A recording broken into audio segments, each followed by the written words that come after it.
We saw the humans face off against the androids. Thanks to an effort from Tenshinhan and Yamcha, they were able to claim victory. It seems Otherworld has some pretty impressive techniques, and Ten wonders if he should actually go back. There will be some pretty big developments in this part due to the consequences of that arc. So we'll cover what comes as a result of that, as well as other things in this part 6 of what if the Z-Fighters broke their limits.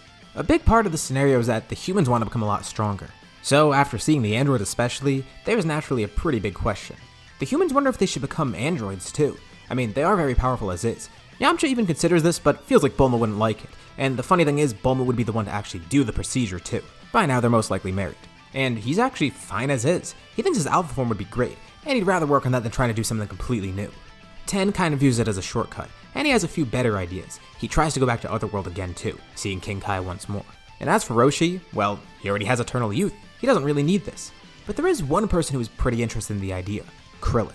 He thinks it would be very smart. Sure, it's a little bit of a shortcut, but who cares? It gives him infinite energy. That's really all that he wants. He just wants to have that. It's not like he needs to be genetically modified to be sturdier like the androids or something. No, he's already strong enough as is, but having that infinite energy, that could be pretty huge. Especially because he feels like he's kind of stagnating here. He does have that full power form, but he wants to get something beyond that too. And maybe, if he had unlimited reserves of energy, that could help him get whatever he has in mind. He's still not completely sure yet, but he decides to go for this. And Bulma's a little bit hesitant because it's weird. She checks in with Krillin. Does he know what he's asking for? He's asking to have an engine installed in him. Yeah, he doesn't care. Infinite energy? That's awesome.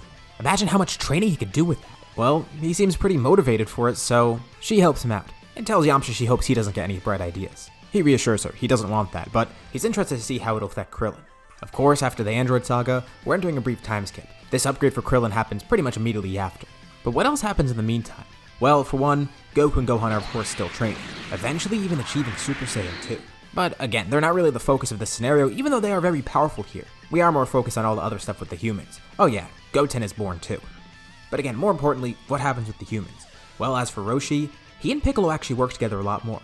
It's so strange, considering Piccolo, at least the old version of him before he reincarnated, he killed Roshi beforehand, and now they're kind of training partners in a way. The irony isn't lost on either of them. They both realize how strange of a situation it is, but it just goes to show how much Piccolo has changed from the person he was before. The two are both very powerful, and they're both using the same technique, Kaioken. As for Roshi, he's utilizing his great skill and knowledge as a martial artist, and that helps him make the technique a lot more efficient and allows him to use it at higher levels. Of course, he can't use it like how Piccolo does. He can't regenerate, so if his body's being torn apart by it, yeah, he kinda has to work on that first. As for Piccolo though, that's his big advantage. Besides him already having a lot of experience with Kaioken, the thing that makes him really strong with it is the fact that he's advantaged by default with the regeneration that he has. And it's kind of necessary to reiterate, that doesn't mean he can just infinitely use Kaioken. No, it still does drain his stamina whenever he regenerates. He's able to use Kaioken at higher levels and his body will adapt to it at some point. And the more he practices it with it, the more efficiently he can use it and the higher levels that he could use with it too.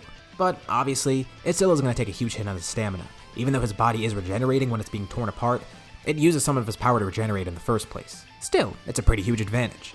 We already kinda covered Yamcha. He's gonna be sticking with his alpha form, honing it even further. He sees Goku and Gohan evolving Super Saiyan, and he still has no clue of what this form is, but wonders if he could evolve it in some way too. Super Alpha Yamcha or something? Well, for now he's just gonna work on using the form at its full power, trying to harness complete control of it and the ki that comes from it too.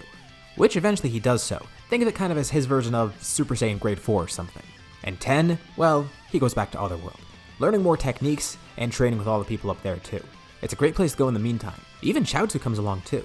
He's kinda lagging behind still, but this will actually help him catch up a little bit more. There is still one person I'm missing though. I said the Saiyans weren't a big focus here, but Vegeta's a completely different character here right now. At least his backstory is. He's still not really that great of a guy. He's still kind of the anti-hero here. After the fight with the androids, he pretty much immediately leaves Earth. At first, he was considering, try to get the Dragon Balls, maybe use it to revive people, like Raditz and Nappa maybe, but then he reconsiders thinking they're kinda weaklings anyways and it's already too far gone for that. He doesn't really have a reason to revive them, and he still thinks the Dragon Balls only revive people, but he feels like there's gotta be something more to it. But he doesn't really care about that anymore. For one, if he tried to seek out the Dragon Balls, he'd surely be stopped by everybody there. Yeah, he's powerful on his own, but there's a lot of strong people there too. Who knows, maybe those two humans could use fusion again against him. Even with Spirit Fission, they'd be a great distraction and a huge challenge before he could defuse them. Gohan is a Super Saiyan, probably stronger than Vegeta too. And now that Kakarot's cured from that virus or whatever, he could probably defeat Vegeta too.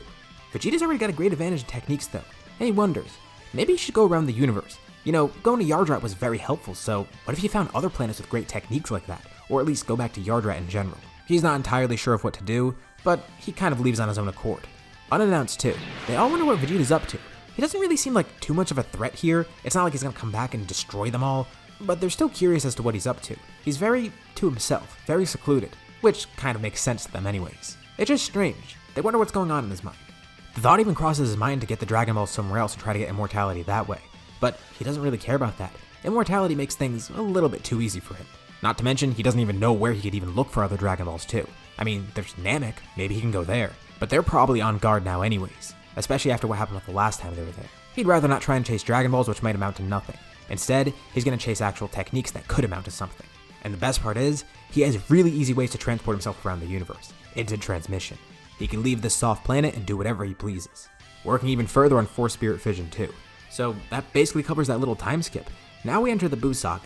As a little bit of a side note, I'm gonna say all the great Saiyaman stuff still does happen. It still seems like something Gohan would do. The only difference is Gohan's already been keeping up with his training still, because Goku's still around to motivate him. Not to mention Roshi, who was his teacher at one point a while back. He has a lot of good influences, and he's going to be a good influence on Goten as well. Especially because, unfortunately for Goten, there's no Trunks here. But he still has Gohan around, and the two train together a lot as brothers. Also training with Goku a lot too. And, obviously Chi-Chi, another huge influence here. There's no reason for both of them to not be training. Goku's alive, Chi-Chi's actually a fighter here, and the fact that pretty much everyone around them influences that. You guys could probably guess where I'm going with the Buu saga though. I know, I skipped the Buu saga a lot in some scenarios, but hey, in my defense, a lot of the more recent ones had the Buu saga. It's not that I don't like it, it's that you just need a lot of very specific things to happen in a good order to actually cause it to happen. And here, I just kind of see it being avoided. So why is that? Well, on one hand, it could have happened. I mean, there's a lot of people here with lots of power to absorb, so there's a lot more potential targets for Babidi to take power from. Maybe he could have tried to possess Vegeta, but Vegeta's not even here. That would have been very easy, especially since Vegeta's not connected with the group at all. But that's not a possibility, whether that's before the tournament or when they actually arrive at Babidi's ship. At best, Spopovich and Yama would probably be able to steal some energy at the tournament, but there's a lot of things that happen differently here. Everyone being stronger means that there's more energy to take, but that doesn't benefit Babidi at all if he can't actually get to them and take that energy. These people are very smart. They have great guidance and there's a lot of great minds working together. Once the Kais come to Earth, they're able to formulate some much better plans to actually infiltrate Babidi's spaceship. And by the time they get there, it's not like Majin and Vegeta would be a thing, like I mentioned before. I mean, Babidi might be able to try and look into other people's hearts. You know, Tenshinhan wasn't that great of a guy before, and obviously Piccolo's there too. He's another potential target. But they're way too far reformed, and they wouldn't willingly give into it like Vegeta did. And that's the thing, he willingly gave into it. These two, they wouldn't do that, and they'd probably be a lot harder to possess anyways. And other than that, he can't possess anybody. And it's not like his troops are going to do anything either. Pui, Yakon, and even Deborah, they won't be a challenge for anybody, especially if Gohan, the Great Saiyaman, especially if the Great Saiyaman ends up facing Deborah. He's kept up with his training, so there's no reason for him to not be stronger here. There's other people in the group too that could possibly contend with him. Hell, it's not crazy to say that pretty much everyone in the group can contend with him. Honestly, I feel like everyone here with how strong they are, they'd all have a chance besides Shin, Kibito, and probably Chi-Chi and Chaozu. Don't worry, I haven't forgotten about them though. Chi-Chi's time is coming soon. But yeah, with all that, the Buu saga is completely avoided, with Deborah and Babidi easily stopped. A crisis averted. Although this does lead to something pretty interesting. Ten meets the Supreme Kai, Shin. He's heard about him. Obviously he's been in other worlds so much. And Shin actually has heard about Ten too. I mean, the other Kais all know about him. All the other directional Kais have seen Ten as well. Even one of his rivals in Otherworld, Paikon, he's another student of another Kai. Especially with all the time he spent training there, there's no way that he hasn't met some of the other Kais around there. And word about this fighter from Earth, this living fighter, it's definitely got around to the other Kais. And Shin already knows what Ten's gonna ask. I mean, he could read minds after all. And he says yes before Ten can even ask it. Ten wanted to be a student of his. And Shin says it could be pretty interesting. But if he's so highly regarded by all the other Kais, then Ten would be a great person to train under him. Who knows, maybe he could even pull the Z-Sword. And Ten's grateful for this. But he does have one request. While he's there training with them, can he bring a friend along? And Shin says he already kind of expected Ten to ask that. What, because he was reading his mind? No, actually, he already did kind of expect this. After hearing about Ten from the Kais, he's also heard about Paikon. And Ten was actually going to ask if Paikon could come along. All of Ten's friends on Earth have heard about Paikon. He's apparently some really strong dead guy. And they hope they get to see him one day too. But since both of them are so strong in Otherworld, Shin says it's only natural that they want to train under Supreme Kais now. He'd be glad to get both of them as students.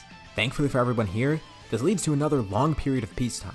Besides the conflict with Babidi and Deborah, there hasn't been anything bad since the androids. But it's long overdue.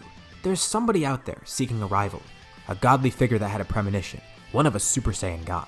It's Beerus. At some point, he will wake up, still wanting to seek out the Super Saiyan God. But he hears something really interesting. There's apparently this planet called Earth, and not only do Saiyans live there, but a bunch of other strong people live there too, at least by regular mortal standards. But what interests him most is the fact that Saiyans live there, as well as apparently some guy that's the student of the Supreme Kai. This planet must be really interesting. There's no way there's not a Super Saiyan God on that planet. So Beerus immediately heads there, locating Goku and Gohan, his two candidates for Super Saiyan God. They're apparently the strongest Saiyans around. I mean, he did hear that Vegeta's still around too. But here on Earth, he heard there's 3 Saiyans, all from the same family. One of whom being a hybrid, who apparently has some pretty great potential, and one of whom just being a pure Saiyan. And these two, they were both actually the first Super Saiyans. And they'd definitely be glad to help, but they have no clue what a Super Saiyan God is. Although, Shenron might have an idea, with Kami suggesting that they ask him. Once he sees Beerus here, he'll do anything to try and please Beerus. Seeing a god this powerful is just insane for him. Even as the Guardian of Earth, he feels pretty much like nothing in comparison. And of course, they hear about the Super Saiyan God ritual. So, they're gonna need a few extra Saiyans. They only have 3 here. Well, we kinda glossed over the Buu saga, but Gohan and Videl are actually together still in the scenario. And she would butt in and say they have Pan, or at least the fact that she's pregnant with another Saiyan, so maybe that does count. But they still need 2 more Saiyans. And Goku says maybe Vegeta would help, although they have no clue where to look for him or what he's up to. And there's also another problem. Is he even eligible for the ritual? They have no clue. They apparently need 5 other righteous Super Saiyans. They don't know if Vegeta would necessarily qualify as that. Although, we're gonna make the ritual more lenient here and say they just need 5 other Saiyans. But Beerus does remember Whis mentioned that Vegeta's out there somewhere. Maybe Whis could find him. And sure enough, Whis is able to locate him. And they're about to go to his location. But instead, Vegeta surprisingly teleports over to them. I mean, he could teleport. Whis says it's easier to just have him teleport over here. All he needed to say was that Lord Beerus was requesting him. Vegeta's there dumbfounded, having no idea of who contacted him. But he sees Beerus and Whis standing there, and I mean Whis, some random guy, speaking to him across the entire universe. Of course, that's gonna set some alarms off and tell Vegeta that this is legit. And they fill him in. He says he will join in on the ritual, but there's a condition. He agrees to this only if he's the one to become a Super Saiyan God. I mean, it's like they said, they don't even know if he's compatible in the ritual. Apparently 5 other Saiyans need to lend their energy to one other Saiyan. Maybe it'll work better if they lend it to him. Maybe that last one doesn't need to be so righteous. And Beerus tells Vegeta to not act cute. He's not gonna blackmail them, especially because they still need another Saiyan, not just Vegeta. But Vegeta says that's exactly where he could help. Consider this a bargain of sorts. He knows another Saiyan out there, one who could probably help with the ritual. Well, actually a few others, but there's one who's particularly interesting. He explains, ever since he left Earth, he's been seeking out more fighters. He's been trying to grow in power too. Eventually he achieved Super Saiyan 2, even going beyond that, getting Super Saiyan 3, but he still wanted more strength, more power. But one day he came across a power that surprised him. It ended up being another Saiyan. Of course, he even sought out his brother Tarble, but Tarble wasn't one to fight. This other Saiyan, he was. This was Broly.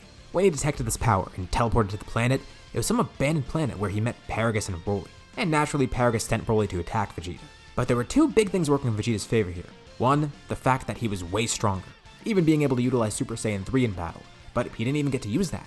The other thing that worked in his favor is the fact that Paragus electrocuted Broly before he went fully berserk. Knowing that it would be risky, Vegeta might have killed Broly. And if he let Broly fight any longer, there's no way that he would have survived. He would have went berserk and probably destroyed everything, killing all 3 of them in the process. Paragus had no hope of standing up to Vegeta, but Vegeta said they could mutually benefit. It took a lot of convincing, especially with Paragus' hate for Vegeta. But Vegeta was able to get them off the planet, and in exchange, he wanted to train with Broly, learn more about the Saiyan's power, the same that he detected out in space. He was about to bring them back to Earth, but decided it's probably better if he trains with Broly on this barren planet out in the middle of nowhere. And as for Paragus, well, he had the perfect place to send him, Planet Tech Tech, where Tarble is. Paragus didn't even know that King Vegeta had another son. And the thought crosses his mind to probably enact revenge on Tarble, but he realized how stupid that is when he sees how completely different Tarble is from other Saiyans. Also, if he does try anything here, Vegeta will definitely seek him out and kill him instantly. So yeah, Paragus is on his best behavior. So, reluctantly, everyone agrees. Vegeta can become the Super Saiyan God, and he thanks Beerus for accepting. Quickly he teleports away, and then comes back with another Saiyan. It's Broly. They were actually training just now, and Broly's amazed to see this planet. Vegeta did tell him about it. Although Vegeta didn't really see a need to go back there, and Broly would be worried to go there anyways too because he didn't want to accidentally destroy everything. He still can't control his power. Again, the training's mutually beneficial. Not only does it allow Vegeta to grow stronger, but allows Broly to channel his power, trying to gain control on that as well. But that's not important right now. What's important is the fact that they could actually do the ritual. Well, maybe. The 5 Saiyans all get together, trying to channel their power into Vegeta. Broly can't even turn Super Saiyan, and obviously Pan's not even born yet. But miraculously, it still ends up working. You have the 3 pure-hearted Super Saiyans, Goku, Gohan, and Goten. And Pan's pure-hearted, even though she's not a Super Saiyan, and not even born yet. This ended up working in the original story anyways. And Broly, well, he's not a Super Saiyan, and he's probably not a righteous Saiyan either. And we could use either of those explanations for the ritual, but instead I'm going to say, let's have a little bit of leeway here. This isn't too crazy of a creative liberty, and I'm going to say here the ritual still ends up working. And now we have Super Saiyan God Vegeta, standing there triumphantly, ready to face Beerus. And with that little suspension and disbelief, this is where we're going to end for now. What'd you guys think about this part? What's going to happen next? Leave all your thoughts and suggestions in the comments below. I'd love to see what you guys think. As usual, be sure to drop a like and subscribe if you haven't already, especially if you want to see more videos like this. Anyways, thanks for watching, and I'll see you all in my next video.